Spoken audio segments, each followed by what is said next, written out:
नमस्कार, मैं विनोद चाहर जीएसबीटी क्लासेस में आपका स्वागत। पिछले वीडियो में हमने पढ़ा था कक्षा 9th हिंदी के पहले पार्ट के बारे में हम थे और उसमें हमने पढ़ा था मुंशी प्रेमचंद है और मुंशी प्रेमचंद का जीवन परिचय, उनका साहित्यिक परिचय है वो हम पढ़ चुके थे। मुंशी प्रेमचंद का जीवन और साहित्यिक परिचय हम पढ़ चुके थे।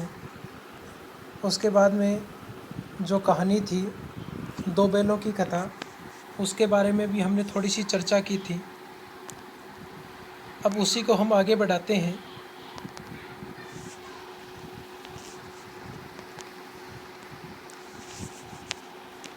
उसी कहानी को हम आगे बढ़ाते हैं, उसी चर्चा को हम आगे बढ़ाते हैं।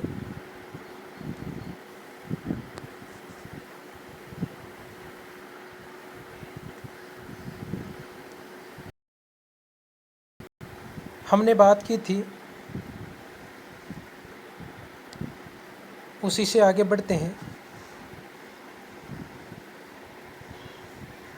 देखिए, झूरी काची के दोनों बैलों के नाम थे हीरा और मोती। झूरी काची थे, उनके जो दो बैल थे उनमें एक का नाम था हीरा और दूसरे का नाम था मोती। पछाई जाति के थे और दोनों ही बैल पछाई जाति के थे। देखिए, ये पछाई जाति क्या होती है? ये पछाई जाति होती है, जो बैल होते हैं उन बैलों में जो कृषि कार्य के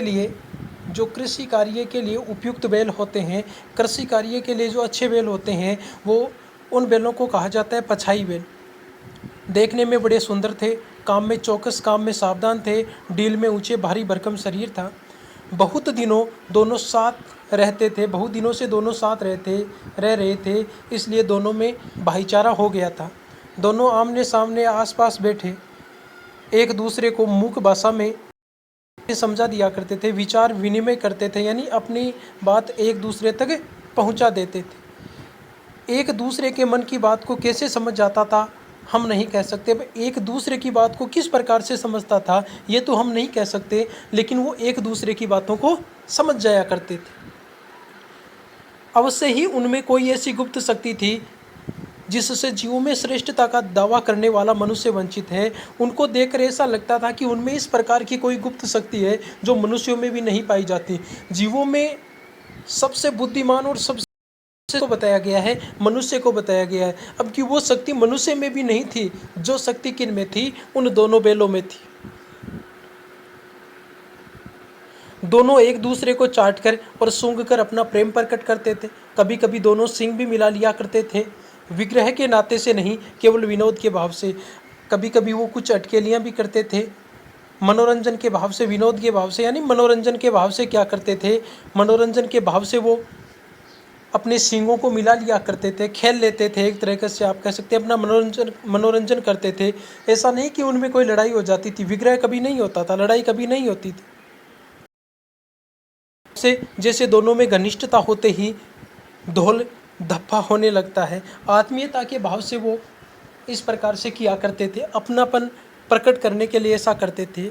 इसके बिना दोस्ती कुछ फुसफुसी हल्की सी रहती है, इसके बिना दोस्ती में वो अपनत्व का भाव नहीं रहता है, जिस पर ज़्यादा विश्वास नहीं किया जा सकता। किस पर? दोस्ती पर।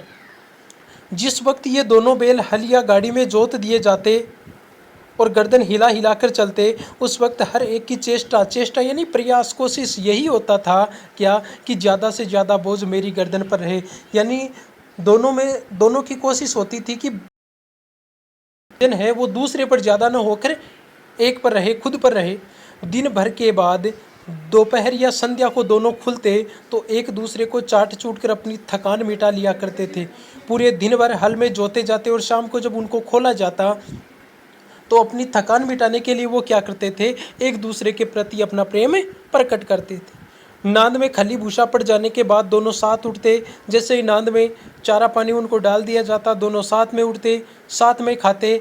एक जब खाना बंद कर देता तो दूसरा भी अपना मुंह हटा लेता था, यानी खाना बंद कर देता था। संयोग की बात, संयोग की बात है कि झूरी ने एक बार गोई को ससुराल भेज दिया। गोई यानी जो दोनों बैलों की जो जोड़ी थी, उस जोड़ी को कहाँ भेज दिया?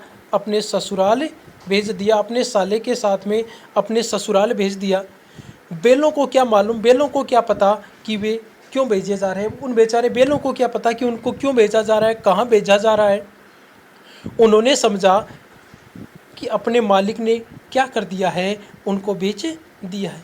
उन बैलों को लगा कि उनके मालिक ने उन्हें बेच दिया है, और इस प्रकार से अपना बेचा जाना उन बैलों को अच्छा नहीं लगा।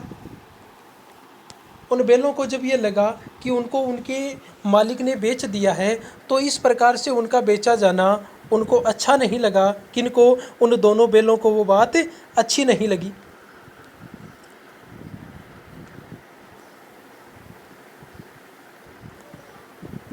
आगे देखिए,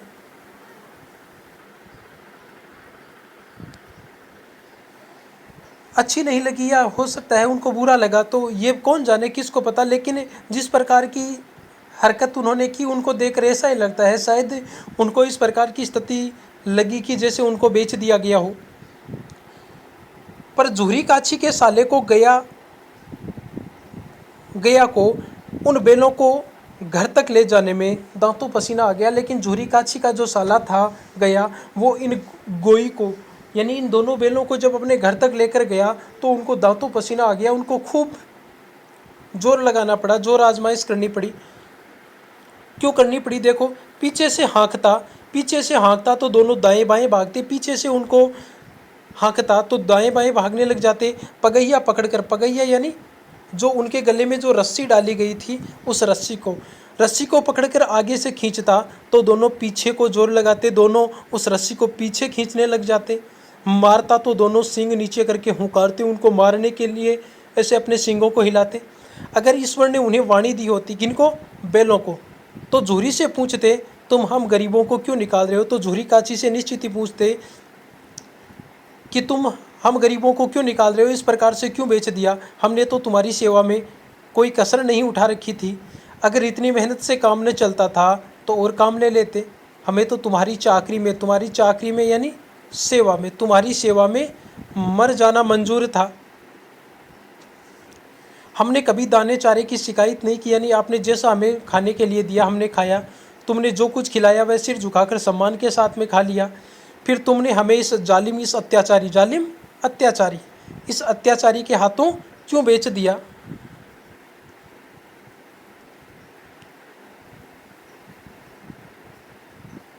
संध्या समय दोनों बैल अपने नए स्थान पर पहुंचे। कहां पर?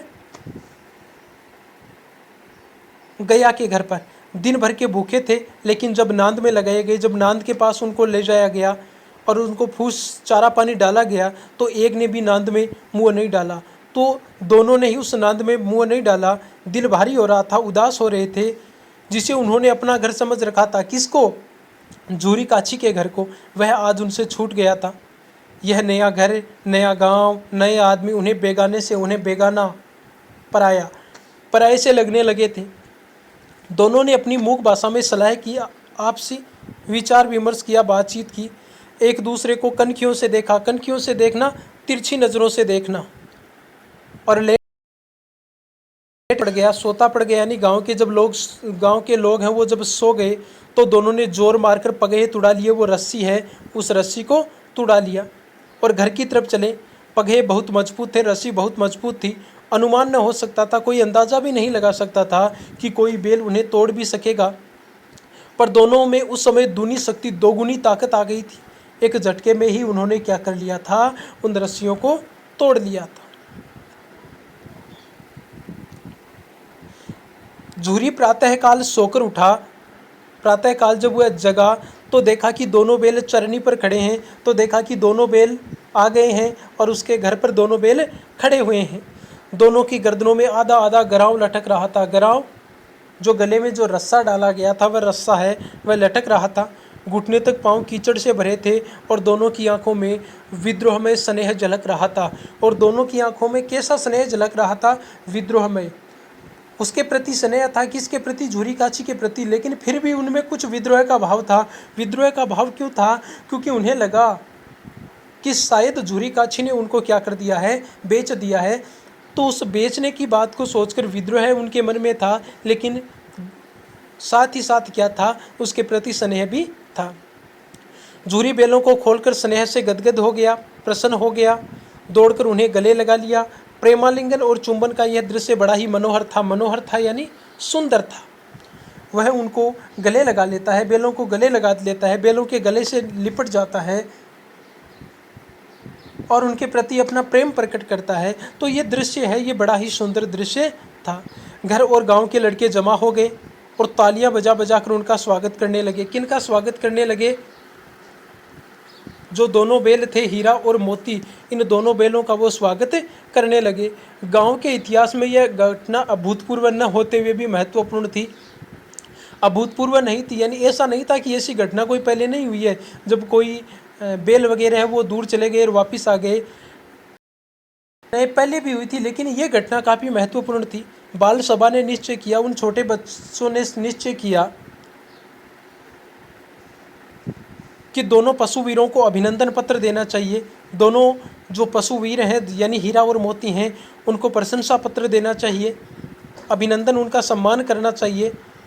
कोई अपने घर से रोटी, और उनका सम्मान वो किस प्रकार से करते हैं, कोई अपने घर से रोटियां लाता है उन बैलों को खिलाने के लिए, कोई अपने घर से रोटी लाया, कोई चोकर लाया, कोई भूसी लाया, कोई कुछ लाया, यानी सभी अलग अलग प्रकार से उन बैलों के लिए खाने के लिए कुछ न कुछ लेकर, सभी उन बैलों के लिए अपने अपने घरों से कुछ न कुछ खाने को लेकर आए और उन बैलों को खिलाते हैं। आगे देखिए,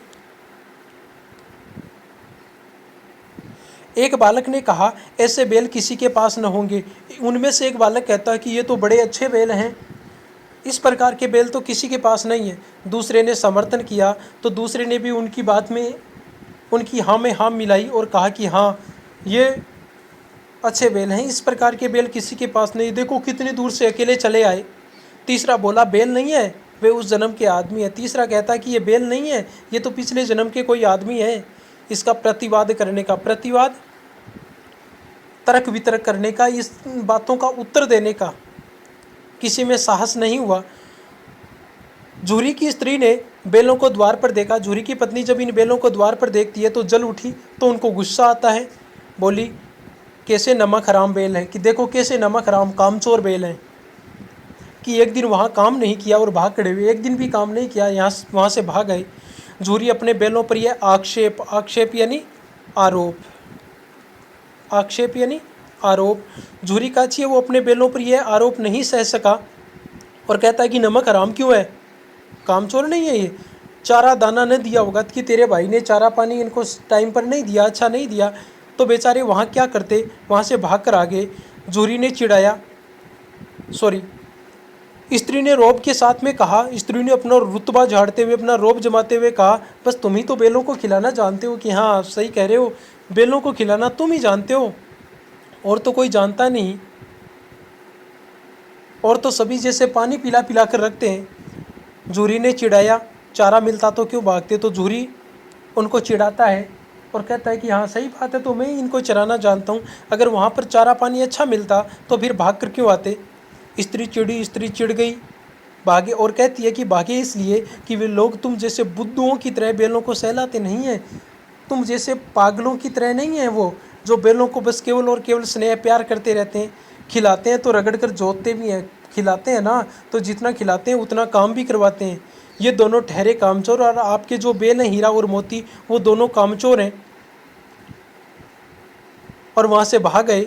अब देखूँ कहाँ से खल्ली और चोकर मिलता है। अब देखती हूँ इनको खल्ली और चोकर, जो खाने के लिए अच्छी अच्छी चीज़ें इनको मिलती थी, वो कहाँ से मिलता है। सूखे भूसे के सिवा कुछ न दूंगी, अब केवल इनको सूखा चारा मिलेगा, खाएं चाहे मरे, खाएं तो खाएं और न खाते हैं तो मेरे भले चाहे मर जाएं। वही हुआ जैसा झूरी काची की स्त्री ने कहा, वैसा ही हुआ। मजदूर को कड़ी ताकीद कर दी गई। मजदूर जो था उनको सख्त हिदायत दे दी गई, उनको सख्त हिदायत दे दी गई कि बैलों को खाली सूखा भूसा ही दिया जाए। बैलों ने नांद में मुँह डाला तो फीका फीका, न कोई चिकनाहट थी, न कोई उसमें स्वाद था, क्या खाएं। आशा भरी आंखों से द्वार की ओर ताकने लगे यानी देखने लगे। झूरी ने मजदूर से कहा थोड़ी सी खली क्यों नहीं डाल देता बे, कि अरे इन बैलों को थोड़ी सी खली क्यों नहीं डाल देता। मालकिन मुझे मार ही डालेगी। तो नौकर कहता है कि नहीं, मालकिन मार डालेगी। चुरा कर डाला न दादा, पीछे से तुम भी उन्हीं की सी कहोगे। और वो कहता है कि चुरा कर डालो, उनको मालकिन को पता ही मत चलने दो। तो वो जो नौकर है वो कहता है कि नहीं, आप भी उन्हीं की तरह करोगे, फिर तो आप भी उन्हीं का पक्ष लोगे, और मेरा बीच बचाव आप।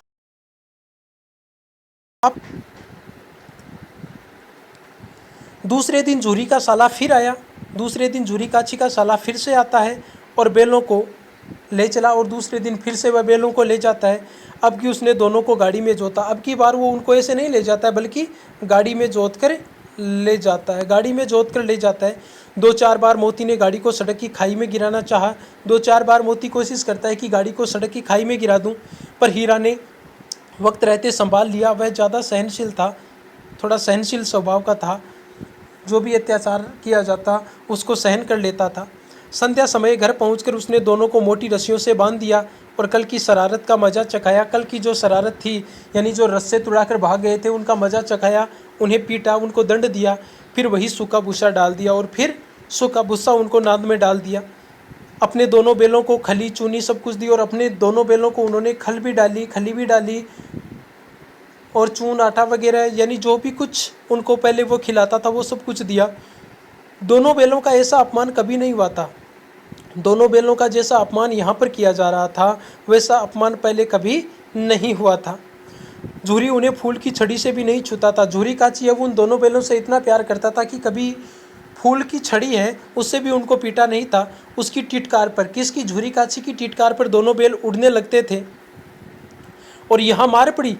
आहत सम्मान की व्यथा तो थी, उनके सम्मान को ठेस पहुंची थी, आहत था, व्यथा थी, और इस कारण वो दुखी थे। और उसके बावजूद एक तो बात ये थी कि दुखी थे, और दूसरा फिर उन्हें खाने के लिए खाने के लिए कुछ अच्छा नहीं मिला, केवल सूखा भूसा मिला। नांद की तरफ आंखें तक न उठाई, उन्होंने उस नांद की तरफ देखा भी नहीं। दूसरे दिन गया ने बैलों को हल में जोत दिया, पर इन दोनों ने जैसे पाँव न उठाने की कसम खा ली थी, लेकिन दोनों ने सोच लिया था कि हमें काम नहीं करना है, इसका कोई भी काम नहीं करना है। वह मारते मारते थक गया। हीरा और मोती की गया काफ़ी पिटाई करता है, लेकिन फिर भी वो चलते नहीं है। दोनों ने एक पाँव भी नहीं उठाया। एक बार जब उस निर्दयी दया नहीं करने वाला हीरा की नाक पर खूब डंडे जमाए, तो मोती का गुस्सा काबू से बाहर हो गया। मोती को अत्यधिक गुस्सा आया। वह हल लेकर भाग गया। हल, रस्सी, जुआ जोत सब कुछ टूट गए, और गले में बड़ी बड़ी रस्सियाँ न होती तो दोनों पकड़ाई में न आते। वो तो अच्छा था कि गले में बड़ी बड़ी रस्सियाँ थी, वरना तो दोनों पकड़ में भी नहीं आते। हीरा ने मूक भाषा में कहा, भागना व्यर्थ है। हीरा ने मोती से कहा कि भागो मत। मोती ने उत्तर दिया, तुम्हारी तो इसने जान ही ले ली थी, ये तो तुम्हें मार ही डालता। अब की बड़ी मार पड़ेगी, लेकिन अब की बार ये हमें बहुत पीटेगा। पढ़ने दो, बैल का जन्म लिया है तो मार से कहाँ तक बचेंगे। पढ़ने दो, बैल का जन्म लिया है, मार खाने के लिए लिया है। गया 2 आदमियों के साथ दौड़ा आ रहा है, दोनों के हाथों में लाठियाँ हैं। मोती बोला, कहो तो दिखा दूँ कुछ मज़ा मैं भी, कि आप कहो तो मैं भी इसकी शरारत का मज़ा भी चखा दूँ। लाठी लेकर आ रहा है हमें मारने के लिए। हीरा ने समझाया, नहीं भाई, खड़े हो जाओ, एक जगह खड़े हो जाओ, मुझे मारेगा तो मैं भी 1-2 को गिरा दूंगा, कि कोई बात नहीं, देखते हैं मारता है या क्या करता है। अगर मेरे को मारता है तो मैं भी इसको 2-4 सिंग जमा दूंगा, मैं भी इसको इसकी शरारत का मज़ा चखा दूंगा।